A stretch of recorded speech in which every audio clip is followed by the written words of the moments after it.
छत्तीसगढ़ में गैस और petrol diesel कितना है? आपके मन में भी ये चल रहा होगा, परेशानी तो हो रही है। तो कितना है? क्या प्रदेश में सभी लोगों को गैस मिलती रहेगी? क्या आने वाले समय में पेट्रोल डीजल की कोई कमी नहीं आएगी? ये सवाल आपके दिमाग में भी चल रहा होगा। तरह तरह के लोग आपको अलग अलग जानकारी दे रहे होंगे, कुछ लोग अफवाह भी फैला रहे होंगे। लेकिन महायुद्ध के असर से निपटने के लिए छत्तीसगढ़ सरकार ने हर तरह की तैयारी की है। मुख्यमंत्री विष्णुदेव साय ने खुद कहा है कि घबराने की जरूरत नहीं है, एलपीजी गैस और पेट्रोल डीजल का पर्याप्त स्टॉक है।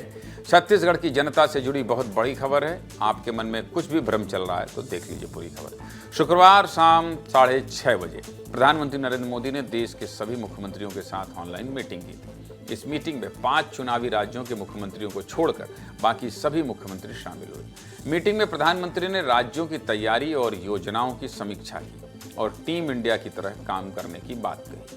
प्रधानमंत्री मोदी की बैठक के अगले दिन सीएम साय ने प्रदेश स्तर पर बड़ी मीटिंग की, जिसमें सभी जिलों के कलेक्टर, संभाग कमिश्नर और आईजी समेत पेट्रोलियम के अधिकारी शामिल हुए। इस वीडियो कॉन्फ्रेंसिंग में मिडिल ईस्ट के युद्ध से पड़ने वाले असर पर जरूरी चर्चा की गई। मीटिंग में मुख्यमंत्री साय ने पेट्रोल, डीजल और गैस सिलेंडरों की आसान डिलीवरी पर जोर देने की बात कही, ताकि लोगों को जरूरत के मुताबिक सुविधाएं मिलती रहें। मुख्यमंत्री की मीटिंग में 3 लेवल पर विशेष चर्चा हुई, जो आपके लिए जरूरी है। इनके बारे में आपको बता देता हूं, सुन लीजिए। पहली चर्चा केंद्र सरकार और पेट्रोलियम मंत्रालय की गाइडलाइन को लेकर हुई, जिससे प्रदेश में स्थिति को सामान्य करने में प्रभावी मदद मिलती रहे।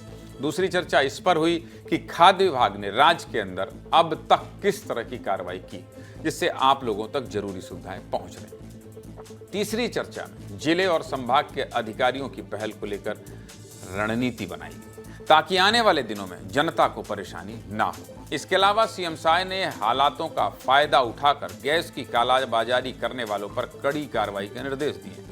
साथ ही पेट्रोल और गैस को लेकर उड़ रही अफवाहों को कंट्रोल करने और जो अफवाह फैलाने वाले हैं उन पर सख्त एक्शन का निर्णय लिया, ताकि प्रदेश में पैनिक माहौल ना बन सके। जरूरी सावधानियों और निर्देशों के अलावा मुख्यमंत्री साय ने यह भी स्पष्ट कर दिया है कि प्रदेश में पेट्रोल और गैस के स्टॉक की कोई कमी नहीं है।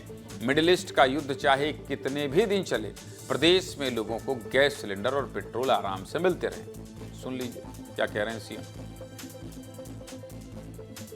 अफवाह होने पर लोग पैनिक होते हैं और अव्यवस्था बनती है, इसलिए पूरे टीम भावना से इस परिस्थिति से जूझना है और कोई किसी तरह की मतलब व्यवस्था या कोई किसी चीज़ की कमी होने वाली देश में नहीं। हमारे इंडियन ऑयल के अधिकारी, एलपीजी गैस के अधिकारी और सभी संभाग के कमिश्नर, आईजी, कलेक्टर्स सबका बैठक लिए हैं और एक एक ज़िले की रिपोर्टिंग लिए हैं।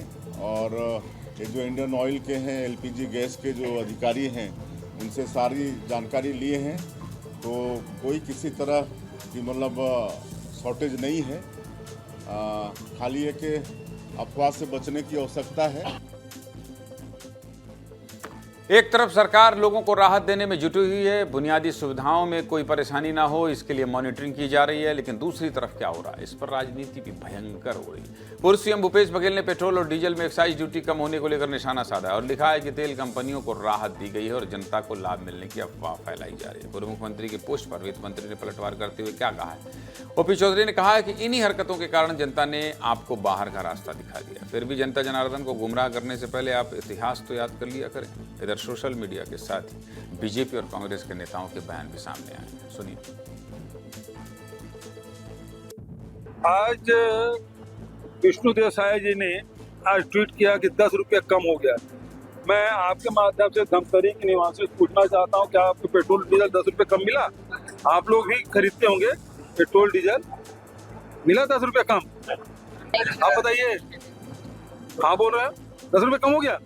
उस समय क्या किया था क्या नहीं, आज की स्थिति की बात कर रहा हूँ। अब ऐसा नहीं है कि बढ़ता तो नुकसान होता, घटा है तो कहीं ना कहीं फायदा तो आम जन को आज ही तो कल मिलेगा उसका, क्योंकि ये दोनों पेट्रोल डीजल जो है राज्य और केंद्र दोनों के अधीन में है सेस के मामले में। तो जब ऊपर से भारत सरकार ने अपने सेस में कटौती की है तो आने वाले समय में राज्य सरकार भी उसमें विचार करेगी। कांग्रेस तो कुछ भी आरोप लगाती है, उनका काम आरोप लगाना, उन्होंने कभी सेस कम नहीं किया, कहीं घटाया नहीं।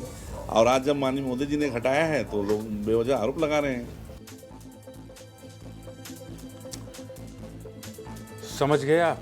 पेट्रोल डीजल को लेकर अफवाह ना उड़ाएं, नहीं तो कार्रवाई होगी। राजनीति अपनी जगह होती रहेगी।